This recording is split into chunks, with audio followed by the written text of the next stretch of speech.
पत्नी ने न जाने क्या किया था कि पति ने उसे एक के बाद एक कई थप्पड़ जड़ दिए। हमेशा हर सिचुएशन को शांति से हैंडल करने वाली पत्नी भी इस बार इतनी अशांत हो उठी कि उसने अपनी चप्पल ही निकाल कर पति की ओर दे फेंकी।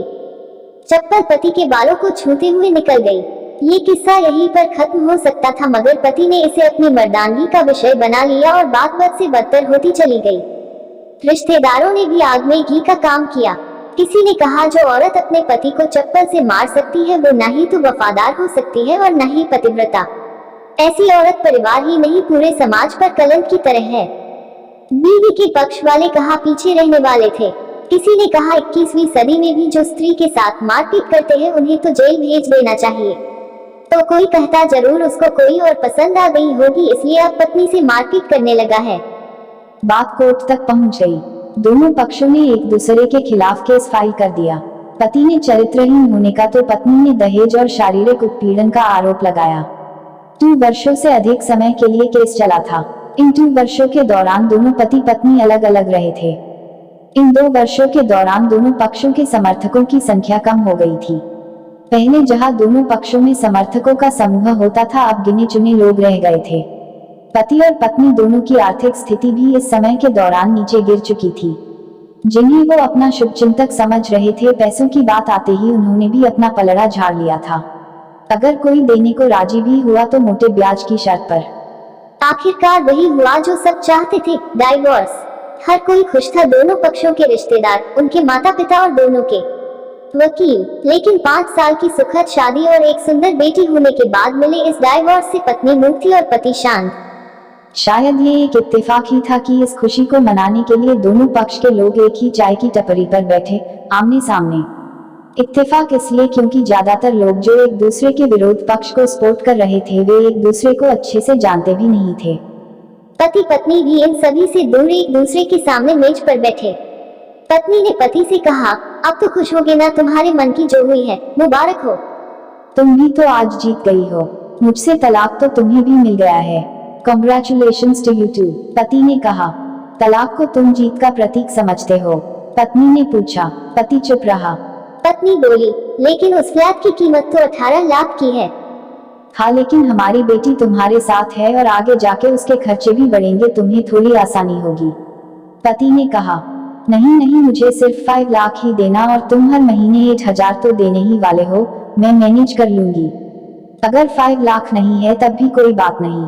पत्नी बोली। दोनों फिर से शांत हो गए। पति सोचने लगा, कितनी भोली और समझदार है ये औरत जो कुछ समय पहले तक मेरी पत्नी थी और अब अनजान। ये वही है जो कम से कम खर्चे में घर चलाती और पैसे बचाकर मेरे जन्मदिन और बर्थडे पर हमेशा मेरे लिए नए कपड़े खरीद लाती। कभी बीमार भी हो जाती तो पैसे बचाने के लिए मुझे मालूम न होने देती और घरेलू नुस्खों से अपना इलाज कर लेती, मगर घर में कोई और बीमार होता तो तुरंत डॉक्टर के पास लेकर जाती। मेरी ही मति मारी गई थी, मैं ही अपनी झूठी मर्दानगी के चक्कर में इतनी बड़ी गलती कर बैठा। पत्नी के दिमाग में भी उथल पुथल चल रही थी।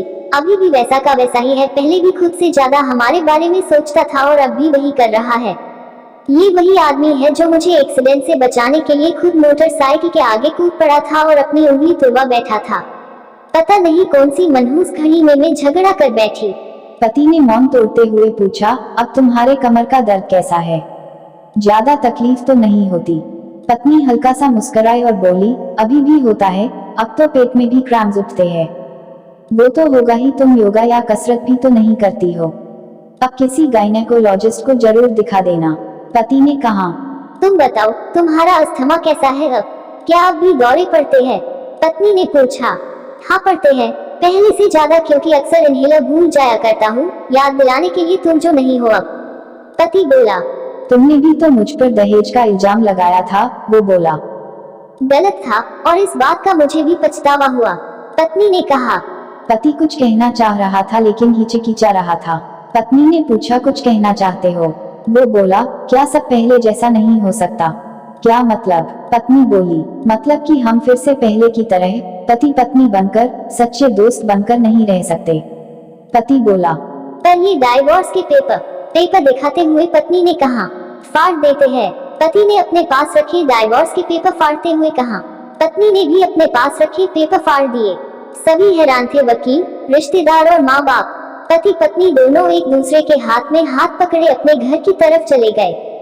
थोड़ी देर की शांति के बाद पति ने कहा, मुझे तुम्हें 5 लाख रुपए अभी और हर महीने 8,000 देने का आदेश है।